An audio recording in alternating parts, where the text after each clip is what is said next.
Okay, been a long break, hasn't it? I do apologise. Still kind of a bit knocked back on the news of Richard Atherton's death. He was my driver on the London to Cape Town rally and good friend for 20 years, and only a year older than me. That's enough of that though. Moving on.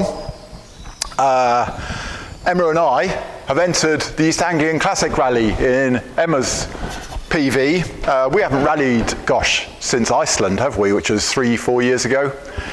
And of course, I've been rallying a lot with Gareth in his Amazon, so it'll be fun to go out with Emma again. I'm rather looking forward to that. So, in it went for its MOT yesterday, and probably failed by a country mile. So, years ago, our Kiwi replaced the front longitudinals just in front of the crossmember here, but this was all original, and it had gone really thick, basically rotted out here. This is what I pulled out. This bit here, I mean, that's just, there's nothing there of it. So I cut way back to good metal. So that's all come out, and in quite a heavy gauge bit of steel in there. Now don't look too carefully at my weld. It is very difficult to weld to old metal, but it's pretty good actually. I'm halfway pleased with it, to be honest. So there we go. That's that in. And to get at that easily, the manifolding came out, so I could get to the inner edge and seam weld up the inside. So those had to come out. The other fail was a sort of funnier one.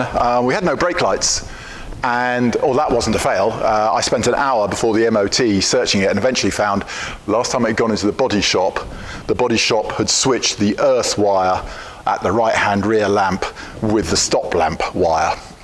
So as soon as you hit the brake pedal, it earthed the 12-volt supply at the right-hand rear side. So we sorted that, so everything happy, but actually, when it got there, they didn't work again, and that's a dry fuse. Now this car still has ceramic fuses, and I need to replace that fuse box with a blade fuse box to stop this happening, because ceramic fuses are inherently prone to dry joints on them, so that needs to go.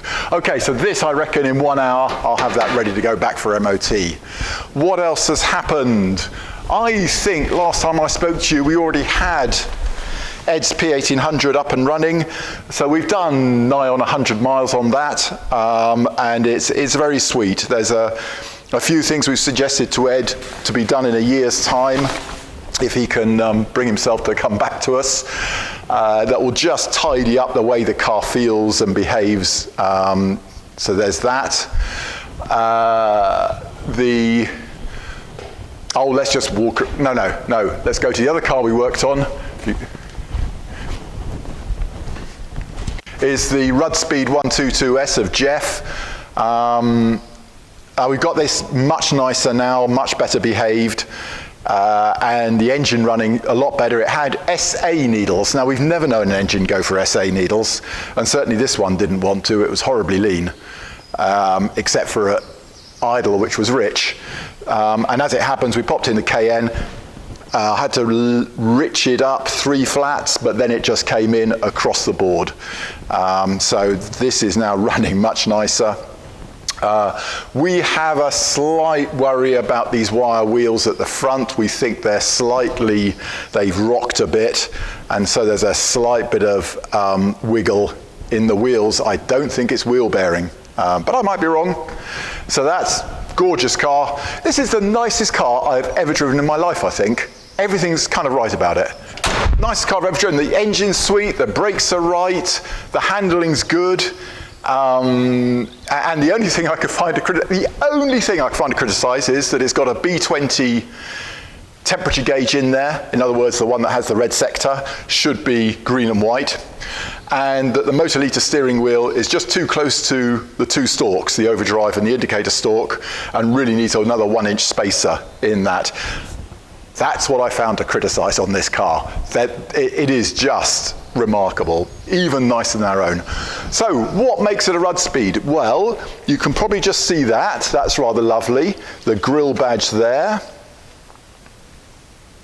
And then at the boot, I think we also have a discrete badge at the boot.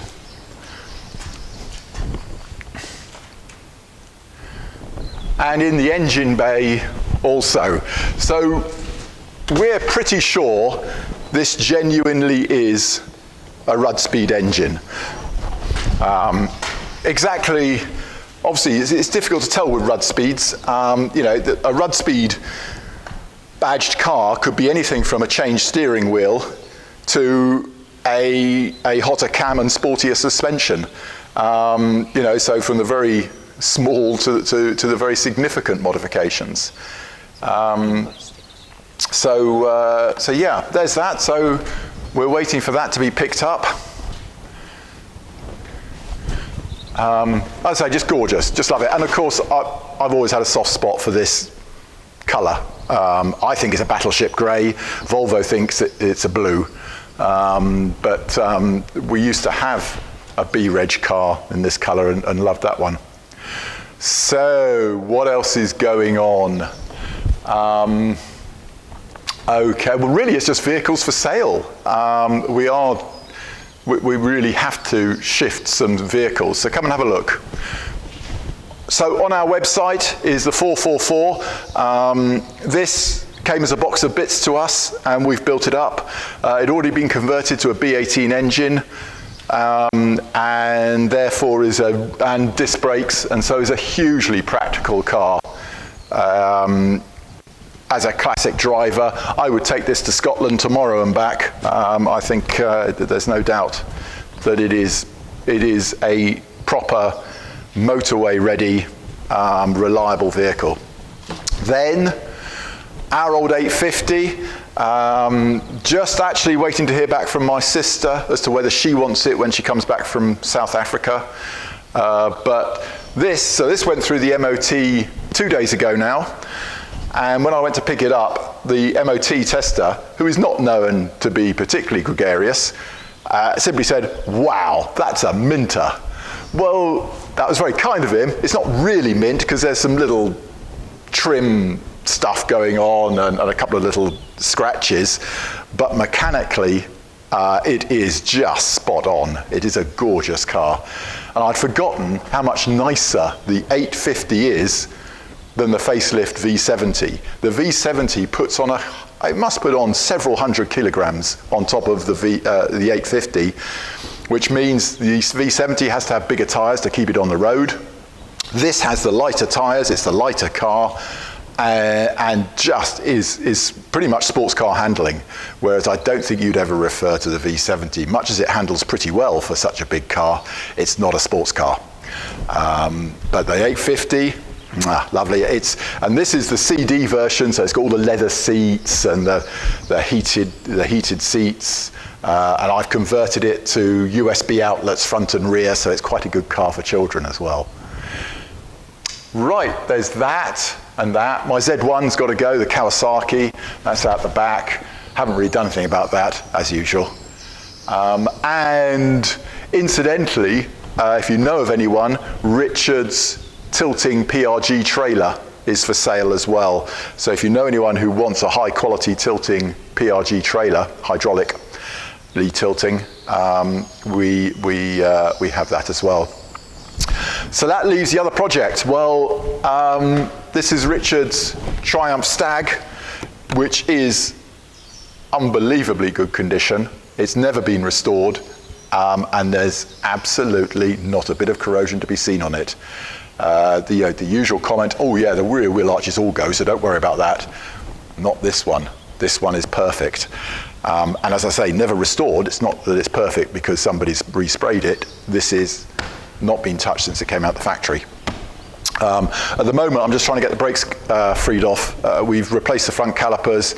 I've now got the rather unenviable task of trying to remove the rear drums, which are seized at the moment. I'm just thinking about that at the moment as to how I'm going to go about that with doing the least damage as I take them off.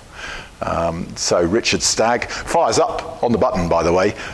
Once the brakes are done, all I have to do then is free off the clutch, which is seized on at the moment. I'm pretty sure I can do that on the open road. Leighton Ball up at GM Autotech tells me you can just get it up to 30 or 40 miles an hour and then just snap on and off the throttle and with the clutch pedal down, and that should free it off fairly quickly. Well, there we go. We're off for a week R&R. We're going up to the northeast, up near Hawick, and a little day trip up to Edinburgh to go and pick up my little daughter's kit from her digs in Edinburgh now that she's graduated. She was reading French and Russian, if you're any interest at all, French with Russian. So that's it, really. I'll be back again in 2 weeks, I guess. Is there anything else that you'd be interested in to know? I'm sure there is, but I can't. Oh, White Rose Rally. So Gareth and I were out on the White Rose Rally 10 days ago. We had a good outing up in Yorkshire, hence the White Rose. Oddly enough, we saw no traffic at all, except for Regularity 4, where we picked up some slow-moving locals just as we approached 2 controls. So the only controls I got worse than 12 seconds on were those Regularity 4 controls, which was out of my hands. That was just a necessary problem of using public roads. We had to sit behind them politely and watch the seconds drift by. Tests, Gareth was on form, and test 12, I stopped Gareth from wrong testing in a chicane and then promptly called the next chicane incorrectly and gave him a wrong test. However, as Gareth pointed out, we got away with that because the marshal was quite a long way away and clearly didn't record it as a wrong test. So bit of a giveaway there. It happens sometimes. You get away with things on occasion. So White Rose Rally, I think we came 11th, although some other people are saying we came 10th overall, which is nice. That now gives us 5 events where I'm up in the sort of up inside of the top 15, which is kind of where I think I ought to be again. But it's taken me a couple of years to get back there, having hunted around the 25 area, which I just couldn't understand why I was there. So yeah, a return to form for Gareth and me, and we've got a full season ahead of us. So that's enough of that. You don't want to hear about rallying too much. As for the weather here, we are now in a steady 22 degrees and it is gorgeous. We've had no rain for weeks, but really we should be sailing. Right, that's it. Bye-bye.